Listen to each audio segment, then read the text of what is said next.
Hello everyone, CST पर आपका स्वागत है। फ्रेंड्स, आज के सेशन में हम करने जा रहे हैं chapter real number NCERT exercise 1.3। चलिए दोस्तों, तो स्टार्ट करते हैं आज का सेशन।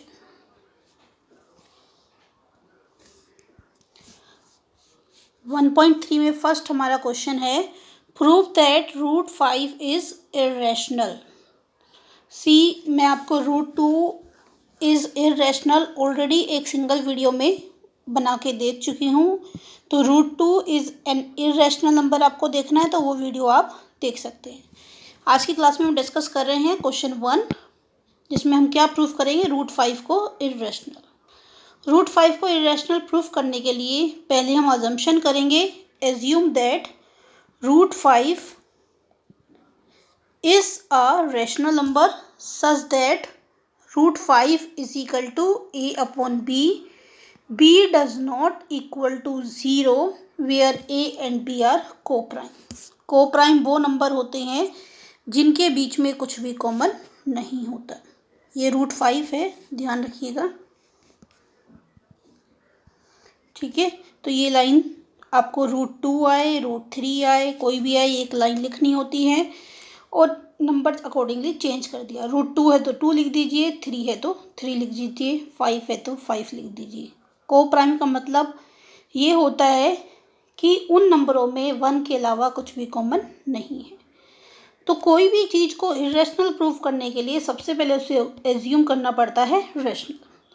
जो रैशनल नंबर है उसे a बाई बी की फॉर्म में लिख सकते हैं और b कभी भी 0 नहीं होना चाहिए, क्योंकि अगर b 0 हुआ तो आंसर क्या होगा, अनडिफाइंड, ठीक है। अब a बाई बी के फॉर्म में लिख सकते हैं, तो इसके बाद नेक्स्ट स्टेप क्या होता है, root 5 is equal to a upon B. Then after that squaring both side, दोनों साइड क्या कर देते हैं, स्क्वायर। रूट 5 का स्क्वायर 5, a का स्क्वायर अपॉन b का स्क्वायर। देन b स्क्वायर इधर आ जाएगा और 5 उधर चला जाएगा, a स्क्वायर अपॉन 5।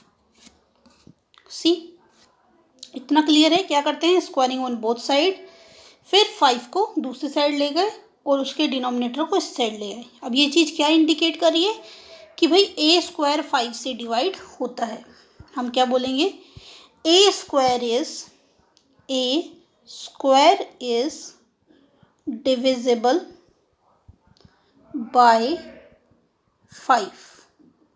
आपकी बुक में 1.3 थ्योरम है और उसके अलावा भी मैंने आपको जनरली भी बताया था, अगर a स्क्वायर सपोज 25 5 से डिवाइड हो रहा है तो ऑब्वियसली 5 भी 5 से डिवाइड होगा। अगर स्क्वायर डिवाइड हो रहा है तो नंबर नॉर्मली भी डिवाइड होगा। यानी कि अगर a स्क्वायर 5 से डिवाइड हो रहा है, it means a is also divisible by 5। a is also divisible by 5। Clear है ये चीज़। देन आफ्टर दैट आपने स्टेप फॉलो करने हैं। आपने प्रूव कर दिया कि भाई a जो है वो 5 से डिवाइड हो जाता है।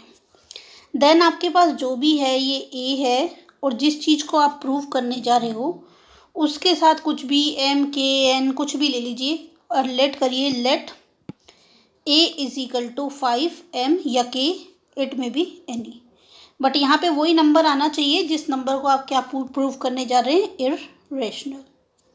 क्लियर है। या फिर ये और ये का कॉम्बिनेशन, यानी कि यहाँ पे क्या है a और यहाँ पे क्या है 5, उसके साथ एक थर्ड, इसके साथ इन दोनों के अलावा एक और वेरिएबल ऐड कर देंगे और वो उसके साथ क्या करना है, multiply. Then again squaring on both side, a square is equal to 25 m square. Then after that a square की क्या कर देंगे, वैल्यू पुट कर देंगे। a स्क्वायर क्या है, a स्क्वायर की अगर बात करोगे आप तो a स्क्वायर क्या है आपका 5b स्क्वायर। यहाँ से अगर आप देखते हो तो a स्क्वायर क्या है आपका 5b स्क्वायर। a स्क्वायर यहाँ से आ जाएगा 5 मल्टीप्लाई, उधर जाके सॉरी इधर डिवाइड में है, उधर जाके क्या करेगा, मल्टीप्लाई। तो a स्क्वायर क्या है 5 B square is equal to 25m²। Then 5 multiply कर रहा है, उधर जाके क्या करेगा, डिवाइड। 25m² अपॉन 5, 5 5 जा 25। 5 मल्टीप्लाई कर रहा है, इधर आके क्या करेगा, डिवाइड। तो बी स्क्वायर भी क्या हो रहा है, 5 से divide.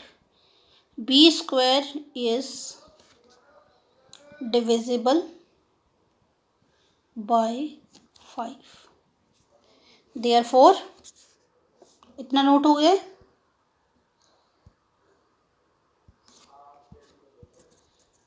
B square is divisible by 5, therefore B is also divisible by 5। अब देखिए ए भी 5 से डिवाइड हो रहा था और बी भी 5 से डिवाइड हो रहा है। इसका मतलब क्या है, 5 इनके बीच में कॉमन आ गया। और हमारी अजम्पशन क्या थी, इनके बीच में कोई नंबर कॉमन नहीं है, ये क्या है, को प्राइम है। तो इससे हमारी अजम्पशन क्या प्रूव हो गई, हमारी अजम्पशन रॉन्ग प्रूव हो गई। दोनों में 5 कॉमन आ गया। हमने कहा था ए बाय बी है और ये क्या है, को प्राइम है, बट हमारे पास 5 कॉमन आ गया है। It means our assumption is wrong. आप क्या लिखोगे, 5 is common factor of A and B, therefore A and B are not co-prime। ठीक है, therefore our assumption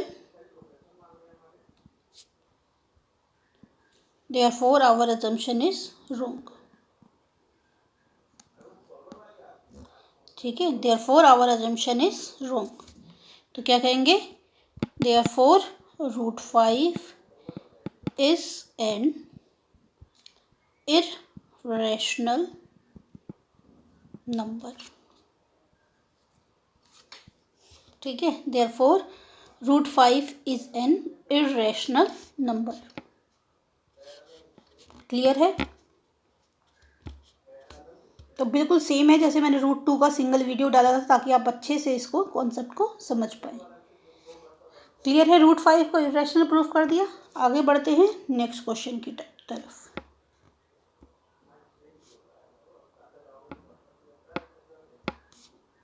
C next है, prove that 3 + 2√5 is irrational.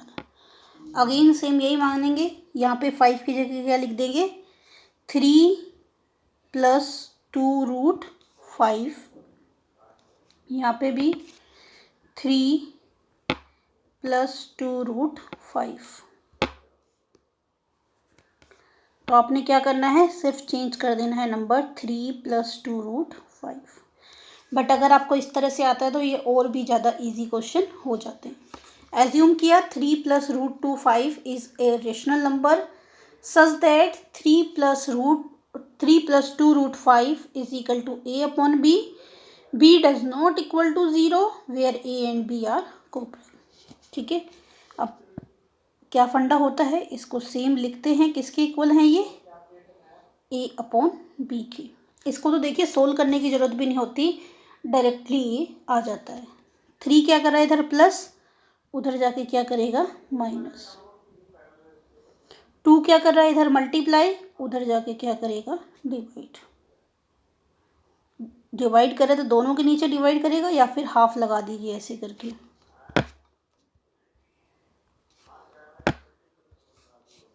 a upon b -3। अब देखिए ये number √5 के इक्वल है और we already prove that √5 is an irrational number. √5 is an irrational number, therefore our assumption is wrong।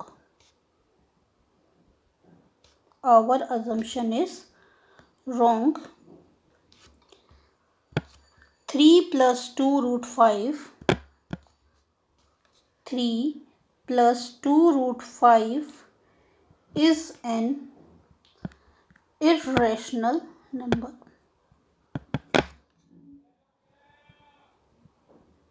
खत्म। यानी कि अगर ऐसा आता है तो आपके लिए बहुत ही आसान हो जाता है, इसमें तो बाकी सारा सोल्यूशन करने की नीड भी नहीं होती, क्योंकि आप ऑलरेडी √2, √3, √5 को इरेशनल प्रूफ कर देते हो, तो यहाँ पे डायरेक्टली उसको यूज़ करते हैं। क्लियर है? सिमिलरली एक आधा क्वेश्चन और करके दिखा देती हूँ मैं आपको। सपोज मैंने लिया 1/√2, क्वेश्चन 3।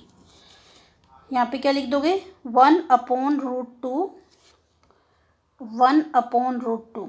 तो क्या हो गया? Assume that 1/√2 is a rational number such that 1/√2 is equal to a/b, b does not equal to 0 where a and b are coprime. Line same रहेगी। तो फंडा क्या है? 1/√2 जो गिवन है उसको किसके इक्वल रख देना है? a/b के। यहाँ पे स्क्वायरिंग ऑन बोथ साइड करने की जरूरत नहीं है, इसको सोल्व कर दीजिए। b is equal to a√2 और b इधर आ जाएगा, b/a is equal to √2। √2 already irrational है, √2 is an irrational number, therefore our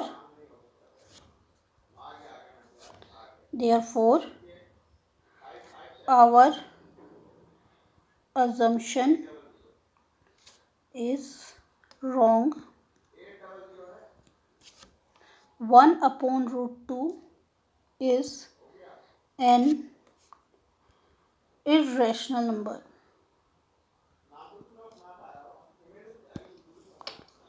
ठीक है? Therefore our assumption is wrong. 1/√2 is an irrational number. Clear है? तो इस तरह के क्वेश्चन क्या होते हैं, और भी ज़्यादा इजी हो जाते हैं। चलिए, last but not the least एक और करा देती हूँ आपको। सेकंड पार्ट अगेन 7√5 लिख देंगे इसको। 7√5, 7√5। तो 7√5 को आपने रेशनल माना, it means 7/√5 is equal to a/b। ये तो और भी छोटा है। 7 मल्टीप्लाई करा, उधर जाके क्या करेगा? डिवाइड। 1/7b। ये √5 के इक्वल है, और √5 क्या है? Irrational. √5 is an irrational number, therefore our assumption is wrong. Same फंडा रहेगा, सिर्फ नंबर चेंज कर देना। our assumption is wrong. 7√5 is an irrational number. 7√5 is an irrational number। यानी कि अगर आपको इस तरह से क्वेश्चन आएगा तो वो आपके लिए और भी आसान हो जाएगा, उसमें हमें बाकी सारे काम करने की ज़रूरत नहीं पड़ेगी। क्लियर है? चलिए दोस्तों, तो इसी के साथ मैंने चैप्टर 1 ख़त्म करा दिया है। मतलब मैंने ज़्यादा डिस्कस नहीं की है इसकी चीज़ें। मैंने 1.1 डिस्कस किया है बेसिक, और 1.3। इसके अलावा आपको अगर कोई नीड हो किसी भी क्वेश्चन को सोल्व कराने की, तो आप अपनी रिक्वायरमेंट पोस्ट करके उसका सोल्यूशन ले सकते हैं। नेक्स्ट क्लास में मैं स्टार्ट कराऊँगी क्वाड्रेटिक इक्वेशन। दोस्तों, सेशन पसंद आया हो तो सेशन को लाइक कीजिए, अपने दोस्तों के साथ शेयर कीजिए। अभी तक आपने हमारा चैनल सब्सक्राइब ना किया हो तो हमारे चैनल को सब्सक्राइब कीजिए, और नोटिफिकेशन के लिए बेल आइकन को प्रेस कीजिए। चलिए दोस्तों, तो मिलते हैं नेक्स्ट सेशन में। तब तक के लिए बाय बाय, टेक केयर।